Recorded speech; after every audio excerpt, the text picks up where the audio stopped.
Ale podívej, tady nevím.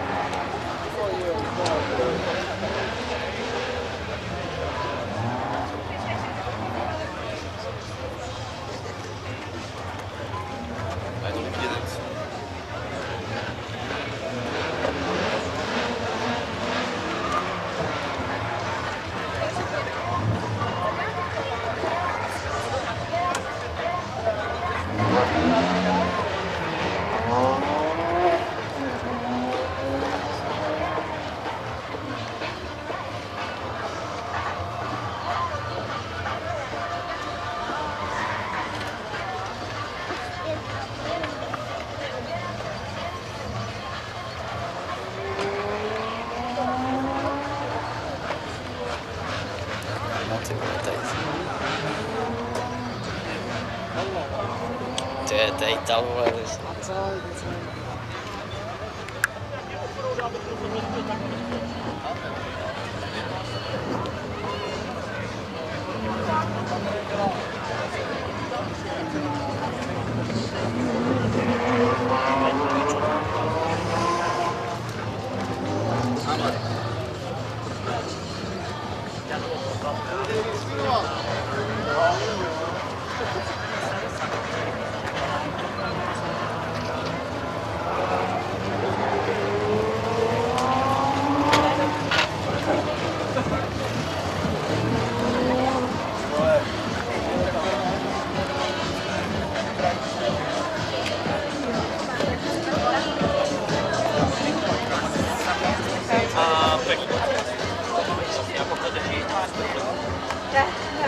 Já si tak stydím, mám takový vlatička, když využíve až víte, jako když má brat kučičí, jako ne horčičí. Maminka ti dá. Maminka ti dá, ne já. Vidíš, že jsem něco chtěl ještě sunout. Tak se to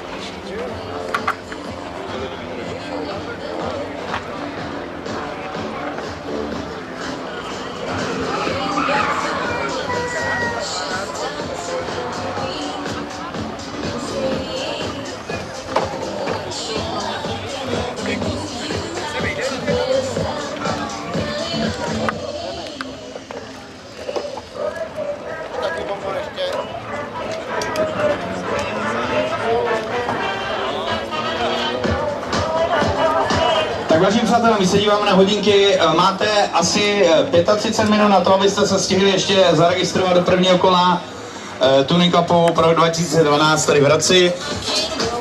Registrace uzavíráme přesně v 11 hodin a ti, co přijdou pozdě, mají smůlu, takže bychom byli rádi, abyste to stihli. Takže podotýkám, 35 minut máte na to, abyste přišli tady k nám se zaregistrovat.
Stína.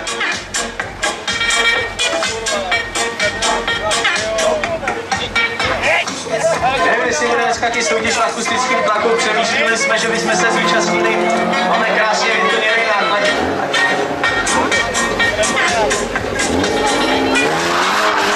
A ještě máme dost beden, takže...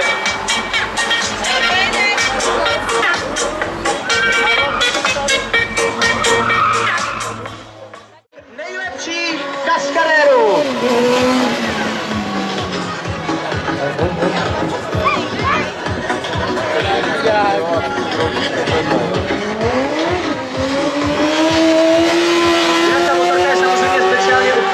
Není to, jak jste si možná všimli, úplně sériová motorka, takovou, jakou si ji koupíte, když přijdete do autosalonu. Samozřejmě musí mít určitá kritéria. Výborně!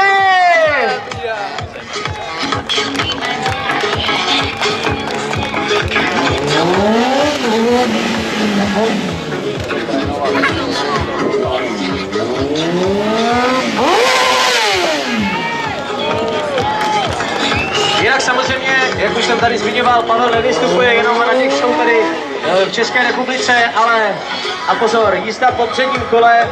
My se těšíme samozřejmě taky na to otočku na předním kole. Já už jsem tady říkal, že jsem se kdysi o to pokusil podobným způsobem, bohužel nebylo to úplně míněno tak schválně, takže to ani dobře nedopadlo. Pojď, roztoč to, pojď! Ale my musíme vytvořit atmosféru, aby to tady pořádně rozbalil. Nejsme mrtvoli, jsme sice teprve na začátku.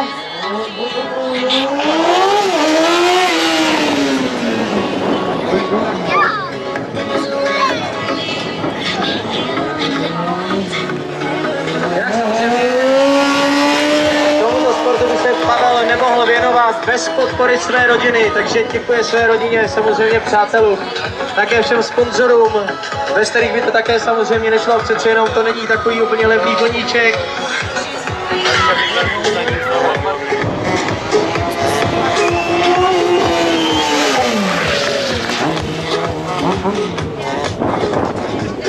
Cože budeš krtat už na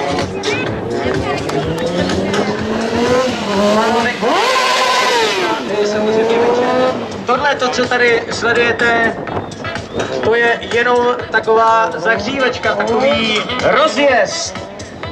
Jenom aby se roztrénoval, protože bude tady dnes večer a to už bude ohnivá show, to bude v podstatě zašera, takže nevím, jestli se podpálí sám nebo motorku, uvidíme, necháme se překvapit. Normálně pojedeš jedno kolo, pojedeš jedno kolo, pak druhý a to. Takhle, pojďme.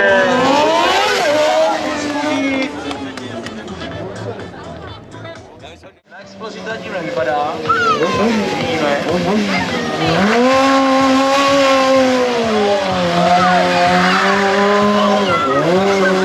To číslo musí přebít. Více místek.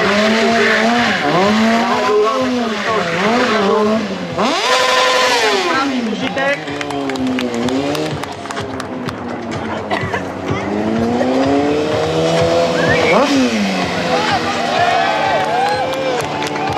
A vypadá to, že se s námi Pavel pomaličku loučí, říkám to dobře. Tak velký potlesk musíme pořádně zaaplaudovat tomuhle nejlepšímu, můžu to říct, nejlepšímu českému kaskadéru. Motocykl Honda CBR 600, 135 koní, 190 kg a Pavel Vik, který se s námi sice loučí, ale pouze pro tuhle chvíli, protože s 20. hodinou přijde znova. A už zvedá praporek, připravíme se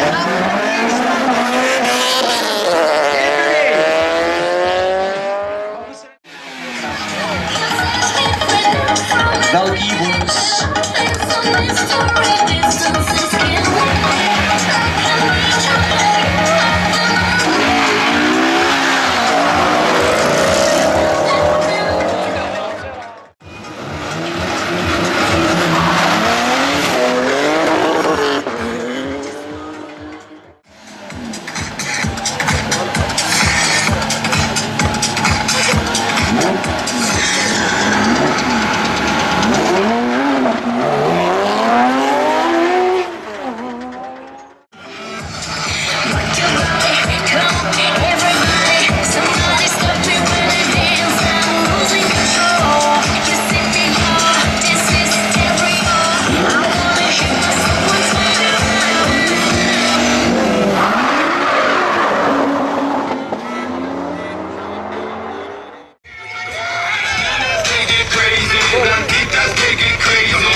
si připarkuje. Jinak také ještě jednou připomínám i všem těm, kteří se účastní.